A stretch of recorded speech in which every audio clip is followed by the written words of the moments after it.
Hello, good morning everyone. Today I am going to start a new chapter, linear inequalities. Before that, we should know some basics about this chapter. First of all, what is inequality? Inequality মানে কি? Inequality means opposite of equal. ঠিক আছে? অসমানতা অসমীয়াত কয় অসমানতা. For that, let us take two quantities A and B. ঠিক আছে? Three condition may occur. এই দুটা কোয়ান্টিটিজৰ মাজত তিনিটা কণ্ডিশ্যন হ'ব পাৰে. এটা কণ্ডিশ্যন হ'ল A may be equal to B. ঠিক আছে? Okay? or A may be greater than B. ঠিক আছে? A বিতকৈ ডাঙৰ হ'ব পাৰে আৰু এটা A may be less than B. A বিতকৈ লেছ হ'ব পাৰে. এই দুটা যে গ্ৰেটাৰ এতিয়া চোৱা ইকুৱেলৰ অপজিট কি হয় আইডাৰ গ্ৰেটাৰ আইডাৰ লেছ এই দুটা কি হৈ গ'ল তেতিয়াহ'লে ইনইকুৱেলিটি হৈ গ'ল একদম শ্বৰ্টত ক'লে এইটোৱে হ'ব হয়নে গ্ৰেটাৰ দেন লেছ দেন সেইটোৱে হ'ল ইনইকুৱেলিটি কিন্তু গ্ৰেটাৰ দেন ইকুৱেলটোৰ লগতে আৰু কেইটামান কণ্ডিশ্যন হ'ব পাৰে there may be two more condition they are number one A greater than B or A equal to B কি হৈছে এ এবাৰ বিতকৈ কি হৈছে ডাঙৰ হৈ আছে A is greater than B or an another time A is equal to B. Combined weight যদি মই লিখোঁ কি হ'ব A greater than equal to B. A greater than equal to B. ঠিক আছে this means A is greater than B or equal to B. ঠিক আছে A is greater than B or equal to B. Okay? এতিয়া in some case A বিতকৈ কি হৈ আছে less হৈ আছে or A is equal to B. ঠিক আছে A is less than B or A is equal to B. What this means A may be less than B or A may be equal to B. এতিয়া we can write this thing in combined way A less than equal to B. মানে কি হৈছে A বিতকৈ এবাৰ সৰু হৈছে আৰু A বিতকৈ A B লগত কি হৈছে ইকুৱেল হৈ আছে দুটা কণ্ডিশ্যন একেলগে হৈছে combined ৱেত A less than equal to B. ঠিক আছে এতিয়া এইকেইটা বস্তু মই তোমালোকক ইয়াত বেছিক থিংকেইটা মই ইয়াত দি দিছোঁ তোমালোকে চাই ল'বা ইয়াত কি হৈছে A greater than B A is greater than or equal to B. ইয়াত কি হৈছে A less than or equal to B. ইয়াত কি হৈছে A greater than B আৰু ইয়াত কি হৈছে A less than B. ঠিক আছে এতিয়া what do you mean by inequality inequality মানে কি how can you define inequality for that two real number or algebraic expression দুটা ৰিয়েল নাম্বাৰ ল'ম নহ'লে or algebraic expression which are related by less than greater than less than equal to greater than equal to মানে দুটা real number বা দুটা algebraic expression what do you mean by algebraic expression suppose x y z W এইচব দুটা real number আৰু দুটা algebraic এক্সপ্ৰেছনৰ মাজত এটা relation থাকিব কেনেকুৱা ধৰণৰ ৰিলেশ্যন থাকিব it may be less than greater than less than equal to greater than equal to here let us take two real number 5 and 7 here 7 is greater than 5 or 5 is less than 7 this is called inequality okay ঠিক আছে এতিয়া আৰু এটা মই example লৈছোঁ ইয়াত let x be the marks scored by চিন্টুৱে কিমান মাৰ্কছ পালে এক্স মাৰ্কছ স্ক'ৰ কৰিছে ঠিক আছে কি কি হ'ব পাৰে number one Chintu scores greater than 40 চিন্টুৱে কিমান মাৰ্কছ পালে 40তকৈ বেছি পালে মানে এক্স মাৰ্কটো কি হৈছে 40তকৈ বেছি হৈছে মানে x is greater than 40 okay Chintu scores less than 80 মানে চিন্টুৱে 80তকৈ কম মাৰ্ক পাইছে এক্স ইজ লেছ দেন 80 ঠিক আছে তাৰপিছত কি কৈছে Chintu scores at least 40 Chintu scores কি at least 40 at least what do you mean by at least 40 at least 40 means he may get more than 40 or equal to 40 মানে এটলিষ্ট 40 মানে 40টো লিমিট হৈ আছে 40তকৈ বেছিও হ'ব পাৰে নহ'লে 40তকৈ ইকুৱেল হ'ব পাৰে 40তকৈ তল কেতিয়াও নহয় এটলিষ্ট 40 এটলিষ্ট মানে এটলিষ্ট 40 হ'লেও পাব লাগিব মানে 40তকৈ বেছি হ'ব পাৰে or may be equal to 40 হ'ব পাৰে দেৰফৰ এক্স ইজ কি কৈছোঁ গ্ৰেটাৰ দেন ইকুৱেল টু 40 40তকৈ বেছি কাৰণে গ্ৰেটাৰ এণ্ড ইকুৱেল সেইকাৰণে গ্ৰেটাৰ দেন ইকুৱেল টু 40 ঠিক আছে এতিয়া Chintu scores at most 80 marks at most 80 marks means 80 এটা লাষ্ট লিমিট দিছে 80তকৈ বেছি হ'ব নোৱাৰে আইডাৰ 80তকৈ কম or equal to 80 either x is less than 80 or equal to 80 ঠিক আছে either x is less than 80 or equal to 80 ঠিক আছে এতিয়া এইটো এক্সাম্পল হৈ গ'ল এতিয়া linear inequality in one variable মানে কি এটা ভেৰিয়েবল থাকিব there will be only one variable what is that x is greater than 30 2y is less than equal to -5/6 এইটো কি আছে কেইটা ভেৰিয়েবল আছে এটা ভেৰিয়েবল আছে z is greater than equal to 8 কেইটা ভেৰিয়েবল আছে এটা ভেৰিয়েবল আছে ঠিক আছে linear inequality in two variable linear inequality কি হয় দুটা ভেৰিয়েবল কেইটা ভেৰিয়েবল থাকিব দুটা ভেৰিয়েবল থাকিব 2x + 3y less than equal to 6 কেইটা ভেৰিয়েবল আছে x আৰু y দুটা ভেৰিয়েবল আছে 6x - 8y greater than 7 দুটা ভেৰিয়েবল আছে x আৰু y তাৰপিছত x - half of y less than 8 দুটা ভেৰিয়েবল আছে xও আছে y আছে দুটা ভেৰিয়েবল আছে ঠিক আছে অ'কে এতিয়া এইটোতো হৈ গ'ল এতিয়া নতুন বস্তু এটা পঢ়িম সেইটো হ'ল graphical solution of linear inequality এতিয়া যে আমি যে এইসব যে পঢ়িলোঁ লিনিয়াৰ ইনইকুৱেলিটিছবোৰ যে পঢ়িলোঁ ইহঁতৰ গ্ৰাফিকেল ৰিপ্ৰেজেণ্টেশ্যন কেনেকৈ পঢ়িম গ্ৰাফিকেল ৰিপ্ৰেজেণ্টেশ্যন কেনেকৈ পঢ়িম প্ৰথমতে মই ওৱান ভেৰিয়েবলবোৰে ষ্টাৰ্ট দিম ছেকেণ্ড টু ভেৰিয়েবলটো মই পিছতকৈ ষ্টাৰ্ট দিম ফাৰ্ষ্টত ওৱান ভেৰিয়েবল ইনইকুৱেলিটিবোৰৰ গ্ৰাফিকেল ৰিপ্ৰেজেণ্টেশ্যন কেনেকৈ হ'ব draw the graph of inequality x greater than equal two 30 কেনেকৈ কৰিবা first step change the inequality x greater than equal two 30 two equality x equal to 30 মানে x greater than equal two 30 আছিলে নহয় ইয়াক কি হ'লে কনভাৰ্ট কৰি দিবা এক্স ইকুৱেল টু 30 অ'কে ঠিক আছে ষ্টেপ টু কি কৈছে now take the points to plot them in graph এতিয়া ইয়াৰ পৰা পইণ্ট ল'ব লাগিব এই ইনইকুৱেলিটিৰ পৰা কি পইণ্ট ওলাব এটাটো ওলাই গ'ল এক্স ইকুৱেল টু 30 হৈ গ'ল এক্সৰ ভেলু 30 হৈ গ'ল এতিয়া ৱাই ভেলু কি হ'ব ৱাই ভেলু আছে জানো নাই গতিকে ৱাই ইকুৱেল টু 0 ইয়াক কিহত কোনটো ফৰ্মত লিখিম কোঅৰ্ডিনেট ফৰ্মত লিখিম কাৰণ কিয় হায়াৰ ক্লাছত সদায় কোঅৰ্ডিনেট ফৰ্মতে লিখিব লাগিব আমি ঠিক আছে কোঅৰ্ডিনেট ফৰ্মত কি থাকে পি এক্স কমা ৱাই এক্সৰ জেগাত কি লিখিছা 3 ৱাই জেগাত কি লিখিছা 0 ঠিক আছে এক্সৰ জেগাত কি লিখিছা 3 আৰু ৱাই জেগাত কি হৈছে 0 এতিয়া এই পইণ্টটো মই এতিয়া গ্ৰাফত প্লট কৰিম ঠিক আছে এই পইণ্টটো ক'ত প্লট কৰিম এতিয়া মই গ্ৰাফত প্লট কৰিম কাৰ্টিছিয়ান প্লেনত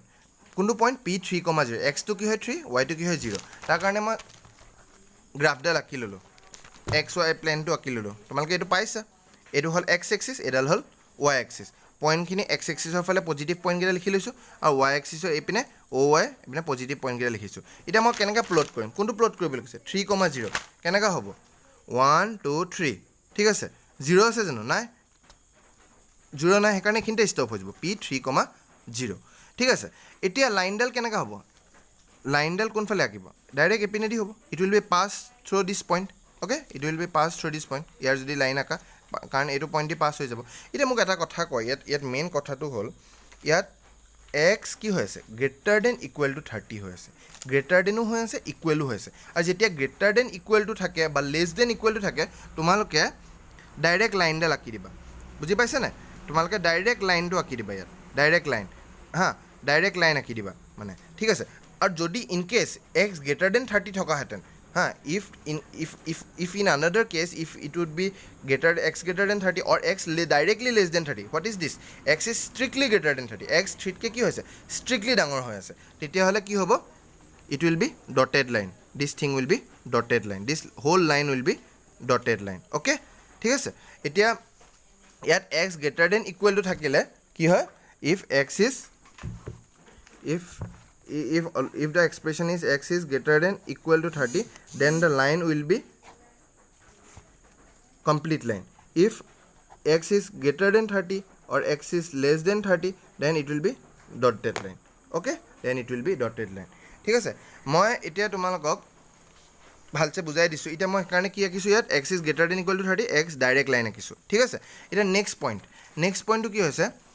ষ্টেপ 4 our inequality is কি আমাৰ ইনইকুৱেলিটি কি দিয়া আছে x greater than equal to 30 দিয়া আছে হয় না এতিয়া মই কি কৰিম let us consider a point x equal to 0 এনেকা এটা পইণ্ট ল'ম এনেকা এটা এই গ্ৰাফটোৰ পৰা পইণ্ট ল'ম যোনটো পইণ্ট এই লাইনডালত নাই এই লাইনডালত নথকা পইণ্ট এটা ল'ম এই লাইনডালত কি আছে 3 পইণ্টটোহে আছে নথকা পইণ্ট কি আছে 0 1 2 মই 0 ল'ম সবতছে বেষ্ট কি কৰিবা তোমালোকে যেতিয়া এক্সৰ পইণ্ট ল'ব লাগে 0 ল'বা 0তকৈ বেটাৰ পইণ্ট নাই আৰু x equal to 0 এটা x equal to 0 টো ক'ত বহাই দিবা ইকুৱেশ্যন 1ত বহাই দিবা 0 is greater than equal to 30 is it possible 0 3তকৈ ডাঙৰ হয় জানো নহয় কেতিয়াও নহয় it is not possible ঠিক আছে গতিকে since 0 is not greater than 30 therefore 0 does not satisfy the condition 0 এই inequality satisfy কৰিছে জানো নাই কৰা 0 is not greater than equal to 3 therefore 0 does not satisfy the condition গতিকে আমি এটা শেড কৰিলে কোনফালে হ'ব যদি 0 কণ্ডিশ্যনটো ছেটিছফাই কৰাহেঁতেন এইফালে হ'লহেঁতেন এতিয়া যিহেতু 0 কণ্ডিশ্যনটো ছেটিছফাই কৰা নাই গতিকে আমি কোনফালে শেড কৰিছোঁ এইফালে কৰিছোঁ এইফালে opposite of 0 therefore we will shade the portion which goes away from 0 সব 0 এগেইনষ্টত মই শেড কৰি দিছোঁ ঠিক আছে গতিকে this is the whole graph of what x is greater than equal to 3 x is greater than equal to 3 ঠিক আছে এতিয়া তোমালোকক মই আৰু এটা এক্সাম্পল দিম তাৰ আগতে ইয়াত আকৌ নোটটো লিখি দিছোঁ if inequalities are greater than or less than we should draw dotted line if inequalities are greater than equal to or less than equal to we should draw complete line greater than strictly less হোৱাহেঁতেন কি আঁকিম মই dotted line আঁকিম greater than equal to or less than equal to হ'লে কি আঁকিম complete line আঁকিম ঠিক আছে এতিয়া তোমালোকক মই আৰু এটা কুৱেশ্যন কৰাম draw the graph of the following linear inequality আমাক কি ইনইকুৱেলিটিটো কি দিছে 5x + 9 গ্ৰেটাৰ দেন 0 ইয়াৰ পৰা মই এটা কাম কৰোঁ এক্সৰ ভেলুটো ছল্ভ কৰি লওঁ 5x যেনেকৈ ছল্ভ কৰোঁ আগতে তেনেকৈ ছল্ভ কৰিম 9টো এফালে লৈ -9 x ইজ গ্ৰেটাৰ দেন 5টো ইনটু হৈছে এফালে গুচি গ'লে ডিভাইড হৈ যাব x is greater than -1.8 x কি হৈছে -1.8তকৈ কি হৈছে গ্ৰেটাৰ দেন হৈছে এবাৰ গ্ৰেটাৰ দেন দেই গ্ৰেটাৰ দেন হ'লে কি লাইন ডটেড লাইন তেতিয়াহ'লে আমি after that will change this x inequality to equality x greater than -1.8ক কেনেকৈ লিখি দিবা x ইকুৱেল টু -1.8 ইয়াৰ এক্সৰ পইণ্টটো আছে কিন্তু y পইণ্ট আছে জানো নাই therefore y equal to 0 therefore p x, y equal to p এক্সৰ জেগাত কি লিখিবা -1.8, y জেগাত কি লিখিবা 0 ঠিক আছে y জেগাত কি লিখিবা 0 এতিয়া আমি এই পইণ্টটো প্লট কৰিম পইণ্টটো ক'ত প্লট কৰিম x ইকুৱেল টু কি হৈ আছে পইণ্টটো কেনেকৈ হৈছে -1.8, 0 এতিয়া মাইনাছত আছে ন এইকাৰণে নিগেটিভ অফ x এক্সিছত থাকিব -1.8 এইখিনিতে থাকিব দেখোন পইণ্ট 0টো 0 আছে 0 y এক্সিছত 0 আছে হ'ব জানো ইয়াতে থাকিব কাৰণ 0টো উঠিব নোৱাৰে নহয় বাছ -1.8, 0 এই পইণ্টটো প্লট কৰিলোঁ ঠিক আছে but here what it is said x is greater than -1.8 x কি হৈ আছে greater than -1.8 strictly greater therefore we will draw dotted line এতিয়া আমি কেনেকৈ আঁকিছোঁ ডটেড লাইন আঁকিছোঁ চোৱা ডটেড লাইন এইটো ডটেড লাইন আঁকিছোঁ ডটেড লাইন আঁকি দিলোঁ ঠিক আছে নাও নেক্সট ষ্টেপ কি we have to take point আমি কি পইণ্ট এটা লেট কৰিম কেনেকুৱা এটা পইণ্ট লেট কৰিম এই লাইনডালত লাইন নকৰা পইণ্ট এটা লেট কৰিম we have to take such kind of points which is not present in this line এনেকুৱা কি point so' better always use x equal to 0 এনেকুৱা এটা পইণ্ট ল'বা সদায় যোনটো পইণ্ট এই লাইনডালত নাই কি ল'বা বেটাৰ x ইকুৱেল টু 0 একদম ৰিস্ক নাথাকে মানে চ' টেক x ইকুৱেল টু 0 নাও put 0 in x 0 is greater than -1.8 এইটো কণ্ডিশ্যন ট্ৰু হয় নাই ট্ৰু হয় therefore 0 ছেটিছফাইজ দিছ ইকুৱেশ্যন কাৰণ 0 -1.8তকৈ ডাঙৰ হয় নাই therefore 0 ছেটিছফাইজ দিছ ইকুৱেশ্যন therefore 0 যিহেতু ছেটিছফাই ইকুৱেশ্যন আছে 0 যিহেতু দিছ 0 ইজ ছেটিছফাইং দিছ ইনইকুৱেলিটি কাৰণ 0 -1.8তকৈ ডাঙৰ হয় অ'কে therefore আমি শ্বেড কোনফালে কৰিম এবাৰ